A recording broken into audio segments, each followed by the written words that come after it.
but could you please clarify what you mean? I'd like to build on Jarvis's comment. And if I relate it to the movie... I have an idea for everyone to answer. I'd like to build on Maddie's point. I think maybe it was an excellent that... I'm interested to know what you guys think about the fire in Plato's cave. I think the fire in the cave is like the media controlling like the society and... These Year 8 students are engrossed in a Paideia seminar, one in which there's a free exchange of ideas between all participants.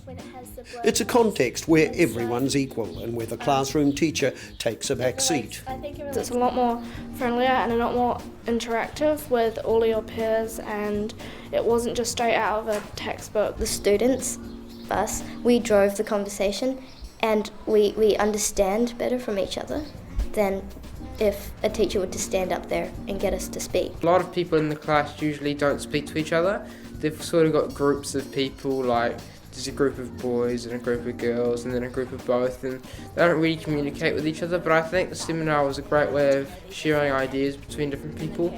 Prisons were like...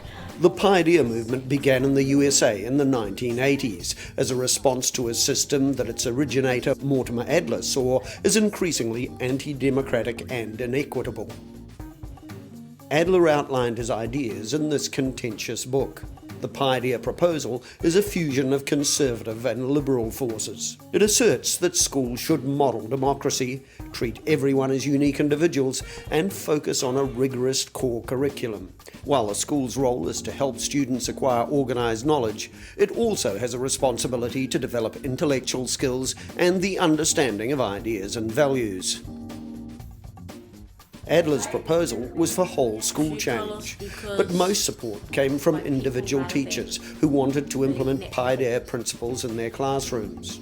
The vehicle to promote that came in 1988 with the establishment of the National Paideia Centre, which grew in influence under the direction of Terry Roberts and Laura Billings. The principles of Paideia encompass two quite interestingly different fundamental principles. So on one hand we've got the beneficial rigours of a classical education, which Robert Hutchins promoted. And on the other hand, we've got the ideas of John Dewey, who really wanted to think about progressive learning and a democratic education, and the use of teaching principles that engaged the abilities and interests of children. Student voice is now recognised as being a really important aspect of this democratic process. It's just like the only world I've ever... In the Paideia classroom, the three columns of instruction include didactic instruction, coaching and the seminar. The first stage of the Paideia method is to ensure that there is a very rich amount of domain knowledge that the students have in order for them to be able to participate actively in the seminar later in the unit. The didactic instruction, you're doing a lot of stuff there by providing things like web-based material, you're providing interviews with people, you're providing visiting speakers, you're providing little research projects that you're involved in. All that really is the front loading. This front-loading of organised knowledge or factual information is fundamental to effective learning. Our research found that in the classrooms where there had been a very strong emphasis on that domain knowledge in the first instance, this provided the grounding for students to be able to provide evidence and support for what they were saying. Otherwise, of course, we've got students continually shooting from the hip. And it may be fun, they may be participating, there may be that opportunity for student voice, but it lacks the richness and it lacks the depth of their thinking. So just being able to participate isn't enough. The knowledge that children acquire falls into Adler's 6 ideas and is the basis of their journey. The big ideas were truth, goodness, beauty, liberty, equality and justice. And within those big ideas, teachers can then produce some incredibly kind of provocative and contentious kind of statements that students can think about. The provocative statement or question will now focus the student interaction with the knowledge they've been acquiring. Expect as teachers to have to put a lot of time and effort into those initial provocative statements. The question needs to be open, controversial and broad in order for the children to explore their ideas. And as Marie Davies and Anne Sinclair found in their research in Auckland schools, teachers need to ensure that the framing of the question does not reflect their own biases. we did have some research where perhaps we could see that the teacher's ideas came through enough, where the teacher's bias was in terms of that statement inadvertently shut down some of the students. An effective question or statement will excite and challenge the students. Adler wanted students to struggle and grapple with ideas. So things were not easy. Ideas are not meant to be easy.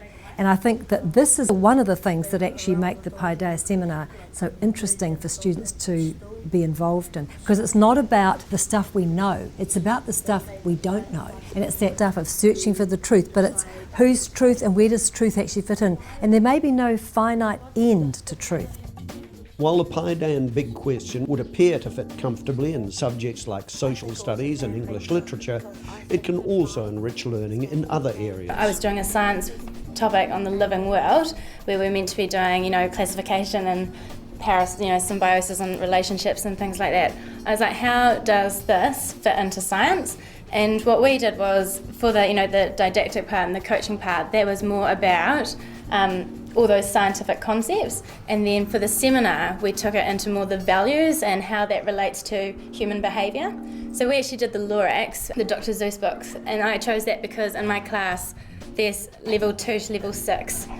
So I had to choose a text that catered for those lower level ones, but also had big enough concepts that the higher level children could also buy into. There's also kind of like the African girls. The second column of Paidean instruction is coaching. Teachers utilise strategies of modelling and questioning during this phase of instruction, enabling students to become increasingly skilled at inquiring and developing their own thoughts. Key to this is the use of Socratic questioning.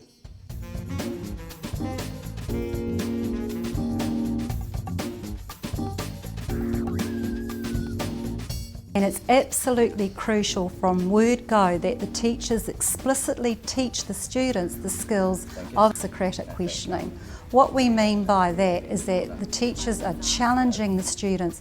What evidence have you got to support what you're saying? And secondly, it's not just a matter, of course, of having that evidence, but what was the source of that evidence? Is that source a quality? And so that type of thinking has to be explicitly taught from the word go. The final column of the Paidean process is the seminar, which is the culmination of considerable learning. Through the process of the students having investigated, learnt, dealt with, read, interrogated, researched, perhaps interviewed people, they have a strong domain knowledge.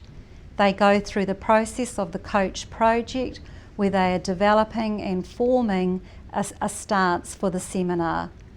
And so what happens on the day of the seminar is that all the desks get put round the side of the room, the chairs are put in a circle, and the teacher simply restates the provocative statement. We have been talking about all sorts of disasters this term, natural and those caused by people. So today our seminar is based on the text The Ancient Mariner by Samuel Taylor Coleridge, and the seminar question is, why did the ancient mariner shoot the albatross?